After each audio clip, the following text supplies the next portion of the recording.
Collier. How are you, brother? Great, how we doing, Senator Duncan? We're doing great, man. We got the GNCC race report from Powerline Park, round 6. Um, was it as muddy as it was last year? It looked pretty bad. So for the AM race, I don't think so. For the PM race, it's a toss-up. So it stopped raining for our race and pretty much started raining as soon as I got off the podium, and it rained for the next 2 hours pretty hard. So, for those who watched our pre-race report, it did end up raining that night a good bit. It was pretty slick, but not too bad. Had some standing water. It pretty much rained pretty lightly all throughout the morning. And then halfway through my race, it stopped raining. The track got pretty tacky, pretty good towards the end of it. We had 5 laps. That 5th lap was pretty good, like pretty racy. Like I thought it was going to be good for the PM. And then it poured for 2 hours, and it was just a slop fest for the pros out there. Well, I saw a video of Walker Fowler rooting all the guys on. Big shout out to Walker. Guy freaking ends up DNF in the race. We won't even get into all of the details. I'm sure we will later. But the guy stays out there and cheers on his competitors. And what a true champion. What a great guy. Yeah, no, for sure. It's very, very classy. Very classy. Yeah, I thought that, I mean, I got a little choked up myself watching a professional like that go out there and do that. You know, Considering the controversy from Saturday night with the Supercross and the bad behaviors there, um, you know, the Blue Mafia needs to take what Walker did and show that to their other team riders, and maybe they could fix those guys. Oh yeah. No, Robin's racing, maybe it's part of it. No, we'll get into all that. I don't think that's the problem. I don't have a problem with the pass or the on track deal at all. I have a problem with the podium. When they put that microphone in his face and he freaking dissed the fans, dude, those are the people that pay your salary. You need to freaking, if they're unhappy with you, you need to figure out why and make them happy. Yeah. No, he's not afraid to be the bad guy, I guess. Yeah, there's a difference between being a bad guy and being a really bad guy. Yeah. No, I didn't see the podium, so I don't know what all went on with that. Well, if he said to your wife what he said to the crowd, you probably wouldn't be able to walk away. No, I gotcha. So, I mean, it's just unprofessional, just unprofessional. But that's neither here nor there. Let's not take it away from the guys that and the kids and everybody that went out there and kicked butt in Ohio at Powerline Park. I watched videos and looked at pictures and listened to race reports, and man, you guys, I'm just going to say it to the whole group of everybody that raced, you're my heroes, total heroes. I would never go out and ride in conditions like that. Um, it just breaks my heart for the dollars that were spent on engines, and the people that got so close to the finish and then didn't get their finishes because of the mud or whatever. Hats off to all of you guys for going out in there and competing in those horrible conditions. But that being said, Cody, Mr. Smallwood had a great day. Absolutely. Well, what about Road 2 boy? Paul Brandt. No, Cole Brandt got second, but Yep. names escaped me. McCrary, Eli McCrary got the overall from the second row. Really? I did not see that. Yes, I sir. didn't check. I didn't check the overall. What class is that? The second row, the YXC2. So they have the XC1, but they have the youth, the YXC1 and YXC2. Eli McCrary from the second row got the overall. That's awesome. Congratulations. I'll have to freaking remember that and put that into the typed version of this. That's awesome. That's awesome. That doesn't happen very often, does it?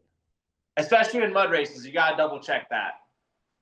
Yeah, I'm gonna have to go back and look at the lap time portion of it, which I did on a couple classes, but not all of them. Just to make sure I had some of my bearings correct. Man, that that is incredible. And so it's just like an XC2 rider getting the overall in the afternoon ride, isn't it? Absolutely. Yeah. Very, very similar. That's incredible. And I was just, being happy for Mr. Smallwood for getting his, his first place. No, I'm sure he's stoked with the win and everything. Even with the second overall, I'm sure he's stoked. The mud adjust time's gonna get you every now and then. So, Yeah, how bad was it for the kids? um, not terrible. It was pretty gnarly for them being kids and everything. I'm sure it was slaking a lot of bottlenecks and everything. But it seemed like you could get around. It didn't, you mean it didn't slow them down as much as it could have? So, yeah, like if it could have been the conditions of the PM race, where everybody would have been struggling. But it seemed like the leaders were getting around pretty good. Wow, that's pretty awesome. That's pretty awesome that they got to go out and have a good time. Most of those guys are on hybrids, aren't they? Yeah, the first and second row are almost exclusively hybrids. And then they'll have there's a 90 class that has a bunch of 85 hybrids in it. And then they have 250 class in youth now because of the hybrid. So you'll see a lot of like Raptor 250s out there now. Well, that new 300 KO was tested at Glen Helen on Saturday by Dirt Wheels. Yeah. No, So they bring out here to the East Coast, see what we can do, get somebody on it, put them out front. they're working on that. They are actually working on getting it so that they can test it all over the place, which it definitely needs to. Let's transition into Pro 4x4. We know this guy that we talked to a lot that did really well in that class. Why don't you give us a breakdown on how it went for you that day? No, one great, dude. Got another win, 5 of 6 on the year, 3 in a row. Just rolling right now. No, we got to a great start. Second into the woods. Um, Frazier got the whole shot. Was behind him. It rained the first 2 laps for us. Like I said, in the last 3 laps, it stopped raining and it got better each lap. And the rain and the roost kind of kept me off of them, and I just decided to keep them honest for a few laps. I passed him at pit, got the lead on the 3rd lap, and threw it away within 20 corners. Just trying to push and try to put down a good pace, see if I could pull a gap on him because I felt really good, and just trusted a berm too much, and it gave out on me, and I pushed out and over. So lost the lead real quick, got it for a second, lost it, was back in second. Frazier was putting down a good pace, and got down to the last lap, and I had a couple of good lines saved for the last lap. One of them was a little log hop on we rode the side of a ridge, and at like 180 at one point, there's a big log that you could hop to take an inside, or you could like rail the outside and cut back. And I hit the log and beat him to the point, and no contact, no nothing, clean pass for the lead. And he kept me honest from there for the most part. We got to a big bottleneck around the 7 or 8 mile marker on the last lap, and I made it through clean. And I never heard or seen him after that. So I don't know if he just got hung up for a minute or what. But I pulled from there and made it to the finish. Was waiting on him, and he ended up breaking a tie rod. Oh, Is what we heard. So yeah, Frazier was out on the last lap with a broken tie rod after that bottleneck. So yeah, I got the win. Got to walk away with it. Pressure free in the last few miles, and yeah, good day. I had a lot of fun. Like I said, the track got pretty good the last few laps. Me and Brandon were in a good battle. He was riding well, and I was pushing, keep him honest and stay there, keep myself in the race, and made a good line stick. And unfortunately, he had a mechanical towards the end of the race. that's heartbreaking for him. You talked in the pre-race about how you had to, keep yourself under control on the track, so that because it was going to be so slick, was your blowing the berm one of those things that you were meaning when you talked about in the pre-race, is to keep yourself under control so you didn't have that happen? So I actually found a lot of traction out there this year. I put my foot in my mouth, but I was able to find a lot of traction out there this year, and I felt really comfortable with the track. And it was slick in some spots, but there's a lot of spots where you could you could find traction on the edges and bounce well. So I'm sure a lot of people said it was slick. There was no traction nowhere, but I found traction. I had a good time out there. So Well, that worked well for you. Caden Wharf had a great race too. He ended up second. Yep. So, yep. He got him and Gavin Jenkins, third place in 4x4 Pro and top 3 overall in us 4x4 guys, all team KMK. And they put on a really good ride for battled for P2 pretty much most of the day, from what I understand. Yeah, they were in that 2-3 range, 4 range, well, 3-4 range the whole day. They were close to you guys, or as close as they could get to you guys, as far as the lap time showed. When you went through the scoring chute on the last lap, you were breathing on it. You were breathing Brandon's exhaust. Yeah, no, I really was. He into the scoring, he kind of bounced wide, and I got the inside, and I just pressured him going into the scoring just to let him know I was there. Yeah, no, I think we were side by side going through the finish. Yeah, it was because there was less than a second between you two guys, 600 tenths of a second or something like that. I thought, wow, how does exhaust smell, Cody? I mean, you couldn't have got much closer. But yeah, it looked like the whole race went well for the 4x4 class. Unfortunately, Frazier, who's riding hard this year, he just can't seem to get any luck. What a bummer. Yeah, Um, no, yeah. I reached out. I reached out to Gavin to get him on the show. Said that he wanted to, and I'm sure he'll reach out to me at some point so that we can get on here and talk to him about what it's like being in the pro 4x4 class. So, No, yeah, he's got a cool story. No, he's got a cool story. I raced him his first ever pro race. Yeah, he's got a good story with that, and yeah, no, he's got a cool story. cool. I'm looking forward to talking with him. I'm going to talk to an old school cross country guy named Jeremy Rice later tonight. Oh, very cool. Yeah. No, I know Jeremy. Him and his son Maddox. Yeah, well, him and I are going to sit down and have a conversation and talk about what it was like back when he was racing. So, most of you cross country guys, what I like about it is you are down to earth. You know, just incredible people. I wish I got to spend more time back there. Um, Anything else go on during the 4x4 race that of note? I mean, me and Frazier out front. Braden Reed absolutely imploded his front differential, like blew it in half. Don't know what he hit, how wrong he hit it, but absolutely imploded his difference in two-wheel drive most of the day. And he Um, got fourth. And he got fourth. he got fourth on two-wheel drive, which is Yeah. tough to do on a slick track like that. So shout out to Braden for real. Yeah, congratulations. You know what? If you're going to get fourth, Brendan, maybe you should just think about running in two-wheel drive all the time if it's going to help. It worked out. I'm not saying it's not. I'm not saying it's gonna, but the proof is there. You got fourth. You did great. Keep up the good work. You No, know. absolutely. Yeah. No, and then the WXC gals had themselves a day. Yeah, they mixed it up. So we got to go back to our pre-race conversation, and we talk about how the gals are doing, Chloe and Hannah and Jessica. And I brought up to you, Caitlin. This is her kind of race. We could see her break through. And what does she do? Breaks through, gets herself on the podium. Yeah, she led for a good bit of the day. Yes, yes, she did.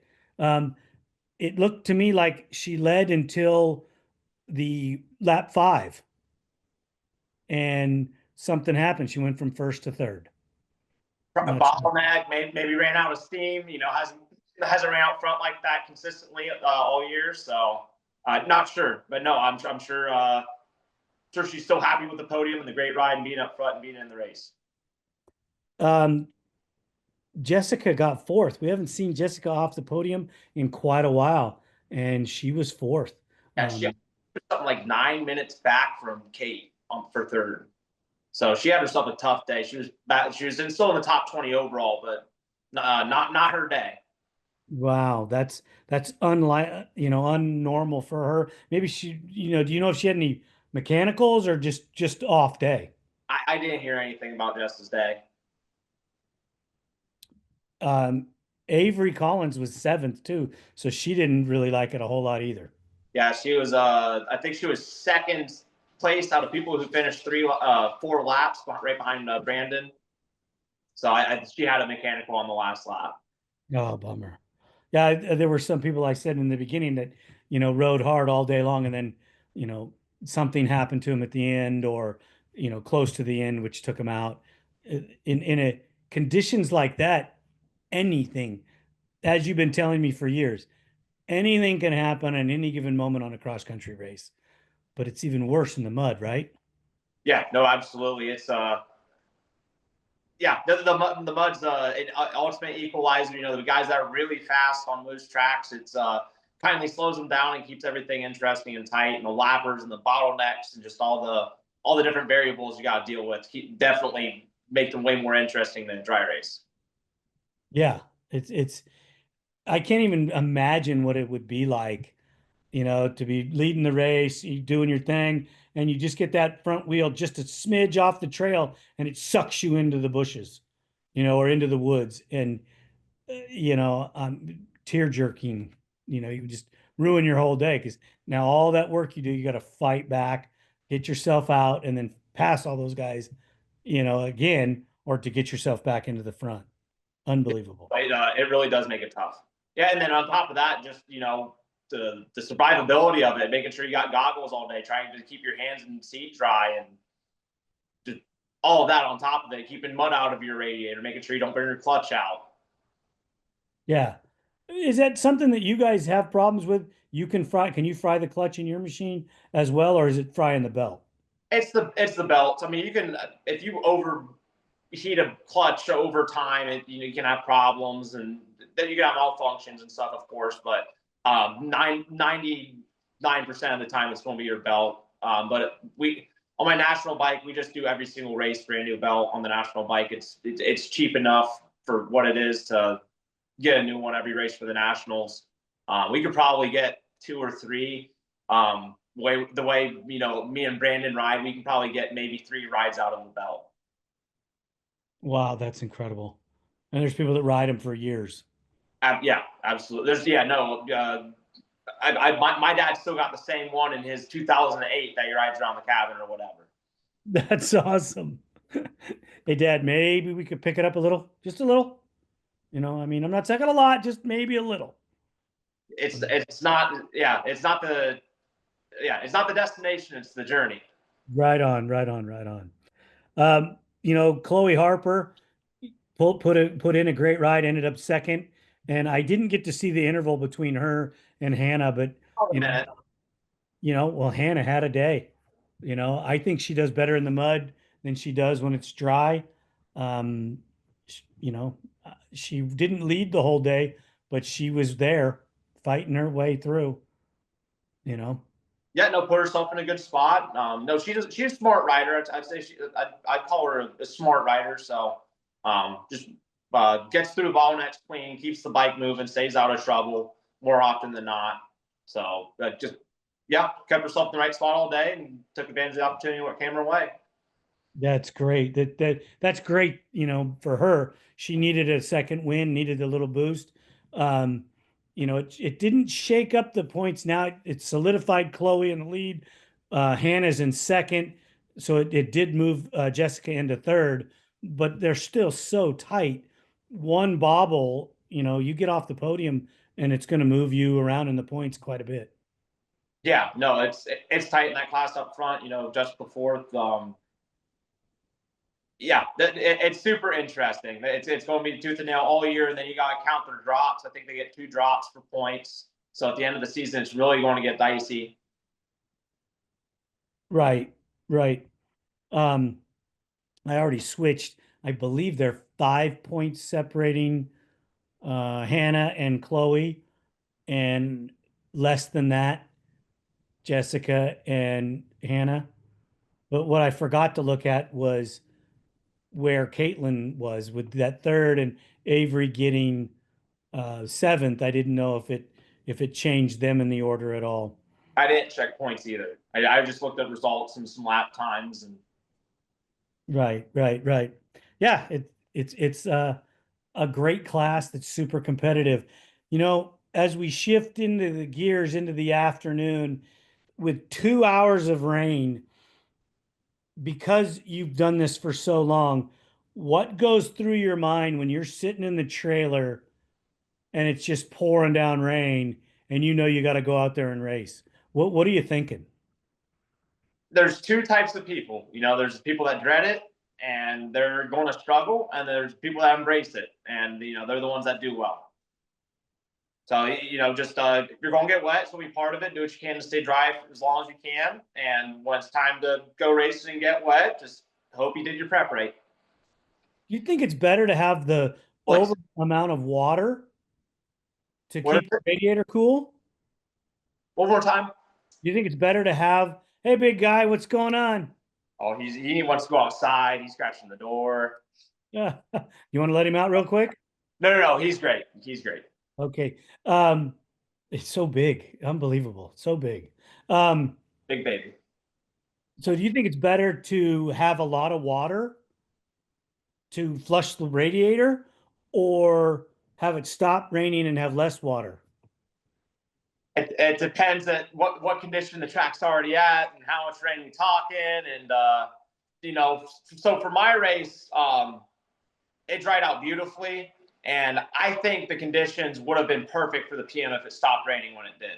Because you see what happened for the bikes. It rained most of Saturday night too for the bikes, so it was way worse anyways. But I think it was the right amount of rain to stop after my race, where it would have been beautiful for the PM race. Low deep in spots, but would have tacked up nice in others. Would have been humid and hot, but the track would have been pretty racy. How can you be humid and hot after it rains all the time? What was the outdoor temperature? Like 50 or so. But if it stops raining and a little bit of sun gets in there and it starts, Oh, yeah. you hear the machines and you're packed and it gets hot and humid in those woods real quick. I bet it does. I bet it does. So that explains what you're telling me now. Now I get it. I was just thinking, how can you be soaking wet and hot and humid? But now you put the sun in there and the moisture starts lifting, and there's no way to get the air circulated. Yeah, it's gonna be miserable. I always love talking about this class because there's 15 guys that can win, and we had a guy that's put himself on the podium a couple times during the year, put himself on top of the box. We'll get to him as we talk through the group. um the class wasn't quite as full as it is. We were missing a couple guys, but through the order, um people showed up and raced and put themselves in great conditions. You know, Keaton Henderson, we hadn't talked about him at all. You know, he did great, got himself fourth place. And I don't remember us speaking about him at all. If you look at his results, his best finish was in round one, and he was a fifth. So that's pretty good. You brought this guy up in our pre-race. Uh, Kenny Schick. You mentioned him. He put Yep. himself on the podium with second. Um, I don't know how you knew he was going to work his way through and get himself a win. Alex Thyman, what can you say about the guy? He got third, did what he needed to do to gain points, move himself up, away from the rest of the guys in the class. Um, what a great ride he put in. You know, I don't know if he's lucky or not. But Alex Elioff, had his best finish of the year. He got a fifth. We haven't seen him move this far up in the standings since he's been in the class. Yeah. So Yeah. always, Both the Alex is Alex Feynman and Alex Elioff. They were both buried lap one. Absolutely buried. So both of them worked their way up forward all day. You had Andrew Banovsky and Braxton Gross. They were out front early. Andrew Banovsky actually led the overall the first lap with adjusted time. really. Yeah, absolutely. Yeah, no, he was riding great and ran into some issues late. And Braxton was doing really well, like I predicted. Don't know what issues he ran into, if it was just a bad line or mechanical or what, but he was doing very well early. And I think that track just ate some people alive as it deteriorated with the rain. Braxton said he sucked water and ate the motor on the last lap. Yeah. You'll have that. It's part of the survivability, keeping your machine alive and not taking the rut mud, not sucking in the water. I think the Yamahas live with that, uh, live a little better or live a little longer through some of that than the Hondas do. I have no clue. I wouldn't know why. I don't know if the fuel injection's better with the water than the carburation, but no clue. I don't either. I haven't spent enough time back there, to know. But Elijah, congratulations, man. Second in round one, third last round, and first this round. You must really like the mud. He did great putting himself on top of the box, moved himself into a solid third place in points. He's a little ways behind Braxton, and a lot of ways behind Alex, but he's got a good solid third in points right now. I know we're only round six, but still, you have to start thinking of these things, um, and digesting some of it to see how the rest of the year plays out. Galato ended up 10th. Don't know if he just had a bad round. Some of the guys that we talk about were farther down in the order than normal, and it's conditions based on everything that you've taught me through the years about cross country. It was just conditions. More often than not, yeah, the tracks will sneak up and bite you, especially when you're one of the first guys through an early section. Like after you go through lap one, it's all right. All the lappers go through. Then you hit it lap two. You're one of the front guys in your class. You're the first one there. You pick a bad line. You get back in the pack.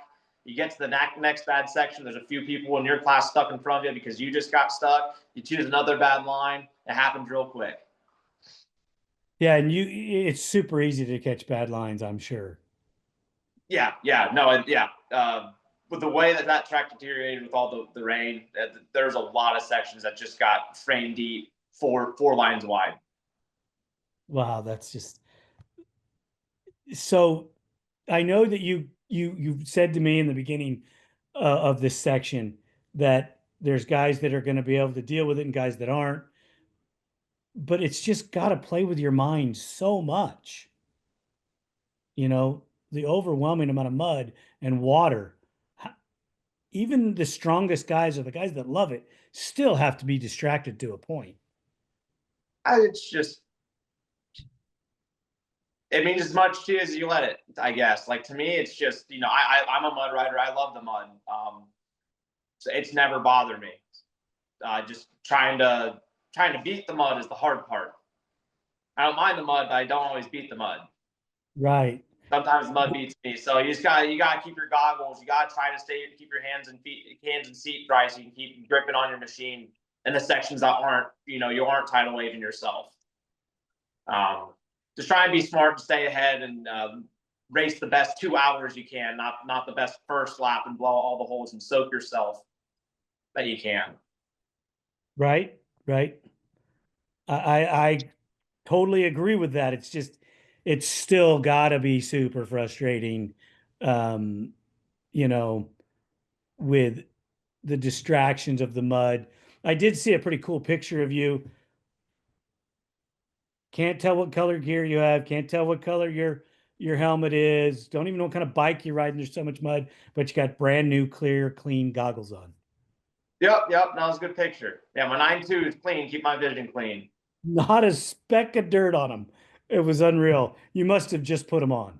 I stopped every lap. The amount of rain we were getting the first 2 laps, and then the amount of lappers and the amount of roost I was taking from Brandon every lap after that, I stopped every single lap, except for going into the white flag. I didn't stop. So I guess the last lap I didn't stop to stay in tow, and I ended up losing goggles halfway through the last lap from all the roosts and everything.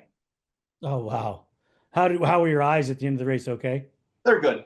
They're good because I stopped every lap. The 9.2s lasted, kept my eyes safe, and let me stay out front.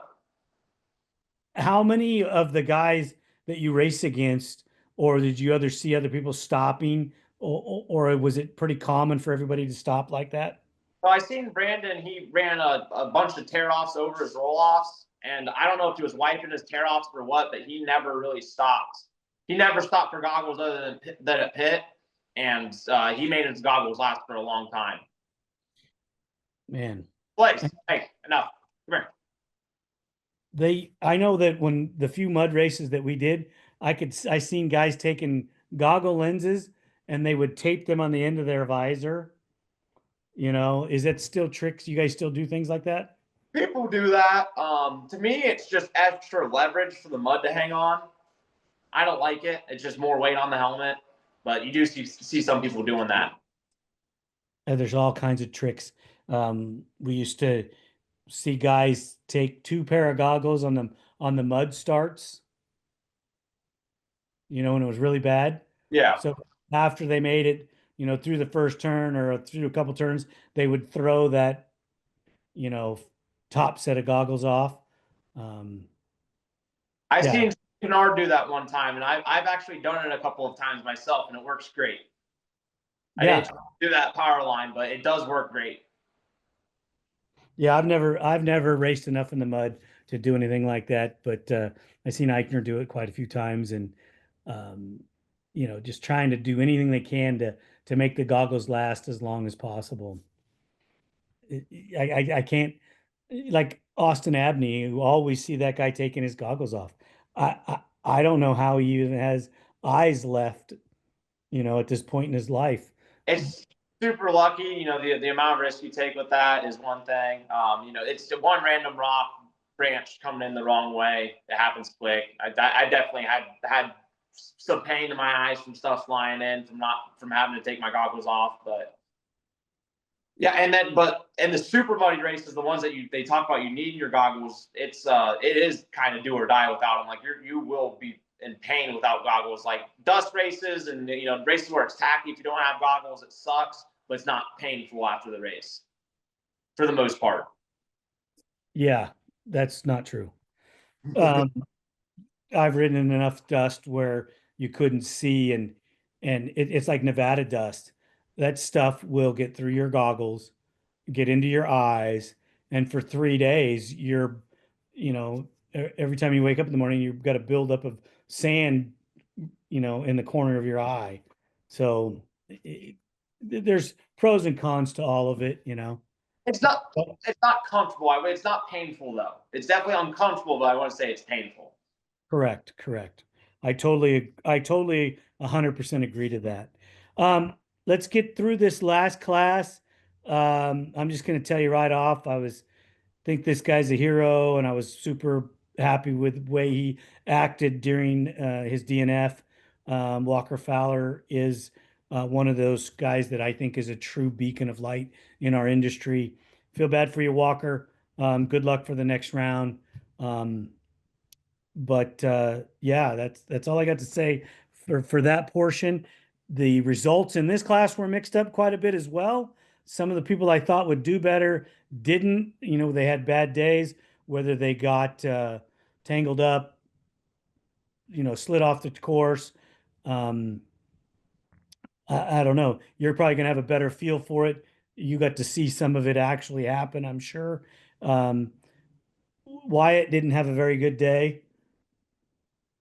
Yeah, he started off not great. He worked his way up to I think third or fourth, and then had an issue, dropped back to eighth or so. Was working his way back forward. Had another issue, dropped back to like 10th, and then he went through towards the end on the last lap. I'd say the 7 or 8 mile marker. I saw him, and then I guess he didn't make it to the finish. I think I saw him at least. I'm pretty sure it was him. It's tough to tell, but They got him marked down here in 12th. Abney, I was surprised to see in the 14th spot, but hey, Eller broke the top 10. oh yeah, no, yeah, stayed moving. It's tough to do. It's tough to do out there. Right. He broke the top 10. Roush got himself in the top 10 with an eighth as well, which is a great job for those guys. McGill put himself with a better ride, but he's a good mud rider, used to that stuff, got seventh. Um, Stephen Harrell sixth. Not a great ride. I expected, Stephen to move himself up, but in those conditions, you just never know. What the hell happened to our guy? What was John Galata Jr. thinking? He chose to go the no goggles route for too long, and he ended up getting some damage to his the actual tissue of his eye and had to go to the hospital after the race. John, what are you thinking, bro? Come on. He was doing very well in the battle for the podium. I think he was pushing for the battle for the lead for a little bit, and ended up dropping out pretty much out of the race on the last lap with his eye. So brother, you got hopefully fans. he heals up. Hopefully he learns something. Hopefully he does a little bit more prep and thinks ahead a little bit on the goggles. I'm sure it was just a learning moment, or it's a goggle malfunction, and it's got to the point where he had so much mud on his face he just wasn't no sense of putting on another pair. But yeah, I mean, you almost have to take your helmet off, wash your face, and then continue on. But if you lose that much time, what's the point, right? Yeah, a lot of people don't do it, and there's pros and cons to all of it. Right. Jared McClure put himself, had a great ride, 4th place. Great ride to the Sneaky Snake. Yeah, I mean, excellent. Haven't seen him up that far in quite a while. Good job, Jared. Maybe we should have more races like that. You'll excel. Chris Borich too, with a 5th. Yeah. Some of these older guys putting in some great rides for that race and doing a great job. Just stayed moving. Yeah, no, they stayed moving at a really good pace. We talked about this in our pre-race about Josh Merritt being good in the mud, put himself on the podium on another mud race.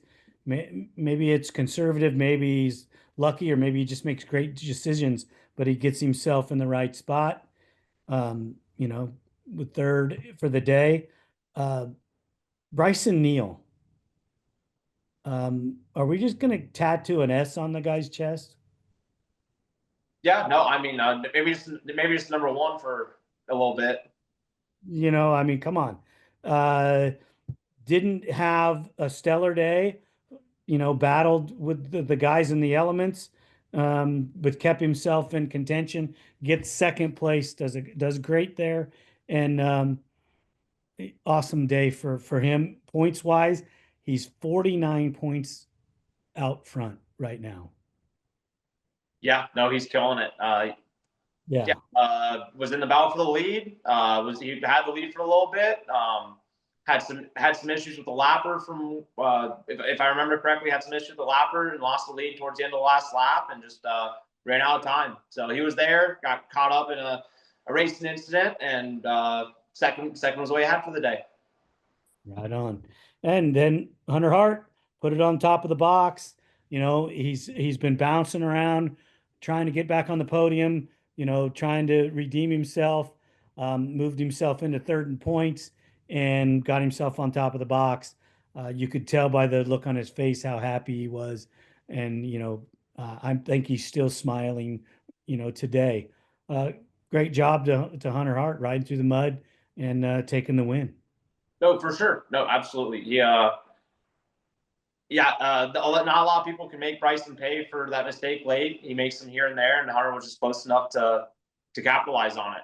He said in his interview that he was talking to his dad, and he was they're like, "Look, you can't keep racing for a living if you keep running around in 9th place." So he went out and got the win, and riding like his old self. He looked hungry. Like, he always looks hungry, but he just put it all together this weekend. That statement is so true. You can't freaking race for a living and riding around in 9th place. And I agree. But he put it on top of the box, and he beat Superman. So that's also really great. So guys, where are we going next? Going out to the Ironman Raceway. We call it the Hoosier is the when we hit the first time we do it the other direction. We call it Ironman in the fall. So same venue as Ironman. It's the Hoosier GNCC. Excellent. You're basically doing it backwards to the way you did it. Yep, that's great. It's a great facility, great course. Let's hope you guys have better weather and make it fun. Yeah, no, I'm looking forward to it. I like the track, I like the facility. I'm feeling good.